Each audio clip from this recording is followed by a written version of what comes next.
What's going on, buddy? Oh, not too much. What are you up to this evening? Just working on material. Just writing stuff? Yeah, I'm just writing for myself. So I was telling you before that, of course, this is for the Dirty Old Punks web radio. We're doing kind of a bi-weekly thing, and of course they go crazy for anything Ramones, especially your stuff over in Greece. So I'm just stoked you were able to, put aside a couple of minutes to chat with us. We really appreciate it. I know those guys are going to go crazy as well. Wondering what kind of music do you listen to these days? Do you have any favorite bands? The rock and roll rats. Man, I appreciate that. Did you enjoy doing it though? Like, was it a good time? Yeah, really. Yeah, it was a lot of fun. That's right on, man. I really like Sick of the City. That's one that sticks out. Yeah, that's one of our favorites. And that one hits close to home. John actually just took off to Vancouver. The song's about Calgary, so it's we're all kind of in the phase we're all heading west. So that song means a lot to kind of all of us. Is it warmer more west? Sorry. Is it more warmer west in Canada? Absolutely. Yeah, well, Johnny's getting a little bit of rain over there, and I'm getting blanketed in some February snow. It's pretty good. It's been T-shirt weather for the last month or so, and now we're getting just a ton of snow, and we probably will until end of March. Better to get out on the West Coast. And how long have you been living out in California? Like a few years now, eh? Yeah, well, I've lived here, I don't know, 3 different times, I think.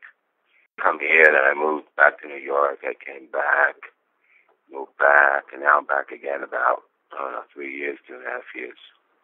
So it's like weird in the States, I got to live in New York or L.A. I can't do nothing else.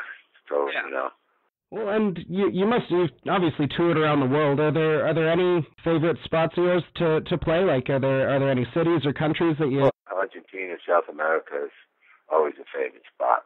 Die-hard fans, so I always love going there.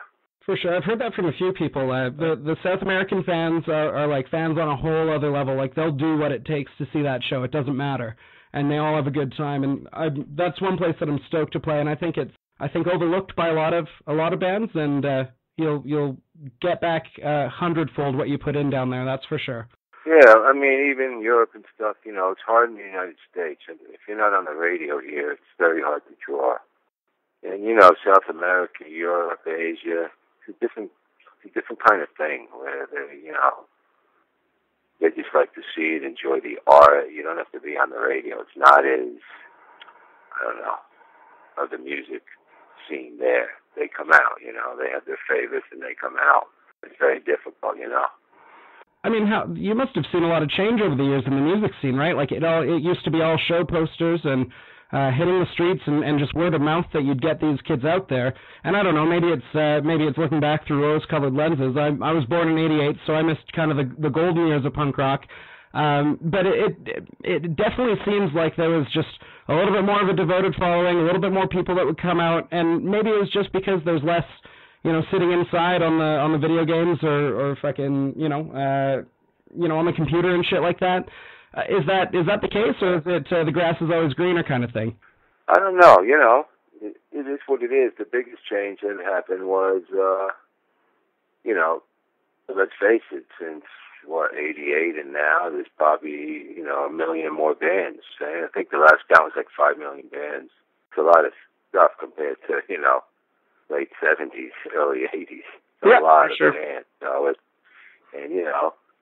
The labels, they don't do the same. They don't give you much money, the smaller labels. And so it's very difficult. And, the pop and hip-hop has really taken over for years and years. And it's great, But, rock and roll is like second now on the radio, and that's just what it is. So you go with it, But you can do a lot of things now. You sell your stuff. The internet, has opened up all kinds of stuff for people to get their work out, and be heard. So I guess it's cool in that way. You really don't need anybody. You can do it yourself. It's kind of a double-edged sword, right? Like, we've done experiments with shows where we do all electronic marketing and then all, by the, just handouts and posters and shit. And every time handouts and posters are going to beat it. 10 times out of 10 because there's no commitment when you click that, yeah, I'll go there on Facebook, you know what I mean? Right. Just, you can click it and fuck off, right? So, but I mean, even as far as... There's a lot, you know, it's still, you know, there's a lot of good stuff out there. Well, I mean, it helped us be able to record with you. I mean, you were rapping away in your studio in LA, right? So it was pretty cool being able to record this shit up here in frozen Calgary and ship it out. And even what we're doing tonight, this is going to be primarily broadcast out of Greece. So you wouldn't be able to do that in 1988. It's some cool shit. You're the Ramones' fastest drummer, and I love that. Don't think there's any better case made than Animal Boy. I think that's one of my favorite Ramones records, period. Do you have a particular song with the Ramones that was your favorite? Was it was there any that sticks out as a song that you like to play even today? No, this kind of there's a bunch from Mama's Boy, you know, Drink became one of the all-time classics. For sure. I Drink, you know. What else? One Man's Fun. Yeah. So there's a lot, and then there's classics too, you know. Well, that's kind of the sweet thing. Like, no matter what era of Ramones, they kind of always played, you know, all the things the fans still wanted to hear. It didn't seem like in any of the live stuff that I saw anyway that there was ever any, you know, a lot of bands just won't play their old stuff anymore. We did. We always played the same set live and inserted, I don't know, 4 or 5 songs from the new record every time. That was it. Just changed up 4 or 5 songs. Yeah. That's very similar to the way we approach it. Whether we're playing to one person or 100, we like to do, you know, a couple of the new songs, but just a good solid set for the people that do know. No, when you have a core set, it just gets, you know, after years so tight, you know. You don't have to think about nothing. So, and then you just insert a few new things, and that's how you do it. You know what? Certain songs work well, you know. A set's an important thing, how they go from one to the other, what they sound like. I don't know if too many people pay attention to that.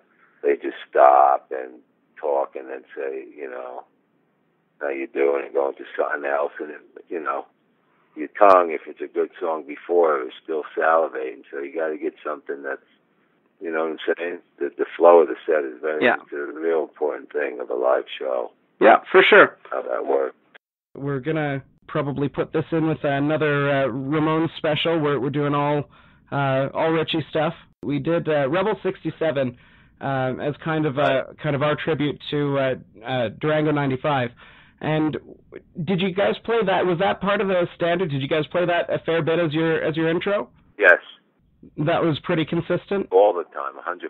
That's right on. That never changed. Yeah. The two, it was the oh, you mean the music when we came on? Just that as your opening number?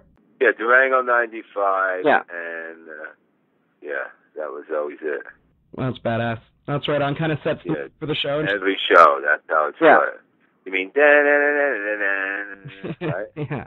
And then it went into lobotomy. Goes right into the drums, into lobotomy. That was every show forever and ever. You can't match it. I think a lot of people try and replicate it. I don't know if you'll ever be able to. Just probably the most energy just put out by a band on stage. It's ridiculous.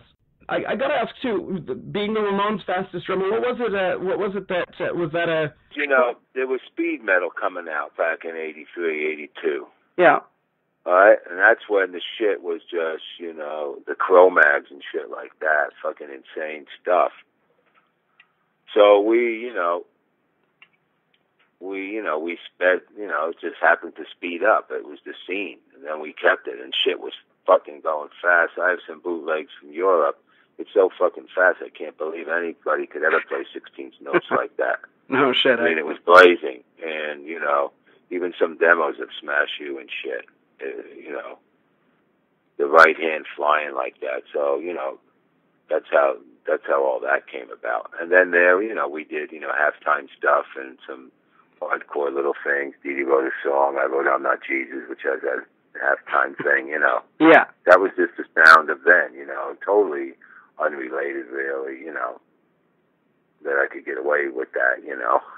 For sure. It really wasn't like a Ramones song, especially I'm Not Jesus. I mean, that's just, you know, fucking nuts. Yeah. And Joey loved it, and we did it, you know, and never really played it live. It was really, you know, too hard for John, I think. I played it live at the Joy Ramone Bash. It's fun. Right on. At the Irving Plaza it was for years, and I think it's moving venues this year. I'm not sure. Yeah, and that's just a bunch, Mickey's brother puts that together, and it's all friends of his. We just do one rehearsal and we play some songs. And then there's headliners there, too. As far as, this EP goes, I know we had a lot of fun at working with you and everything else. It's obviously in the final stages of mixing right now, where we've got the Beach working on it right now. It's pretty sweet. Did some overdubbing. We've got some polishing going on. What was it that made you want to play with us anyway? Yeah, it's not, I get sent a lot of stuff and I don't really do it, Right. I respect everybody for what anyone who's a musician or in the arts for what they, do, and, a lot of it never turns out to be a good song or a good band and none of that, but I respect people trying. For sure. So it's not like I do this all the time, but this was just, good old-fashioned, punk that I really liked, and I liked your singer, and I said, oh, well, let's do this. And that's, I said, I'm going to do this one, so. Nice. And you called at the right time. My studio was finished, and it was all tweaked out, and, it was able to happen. I mean, this couldn't have happened if you had to, fly me up there and put me in the Ritz-Carlton, Canada, Yeah. It would have been too much. For sure. We're pretty DIY. That's for damn sure. So this worked out cool, Yeah. And, yeah. Brother, I appreciate it. Thank you very much. It's always a pleasure. We'll keep you in the loop as far as this goes, but I won't take up any more of your time. I appreciate that. Okay. No problem. Nice talking to you. We'll talk soon. Yeah, always is. You take care, bro. All right. Say hello to the guys for me. I will, for sure. Thanks, man. All right. All right.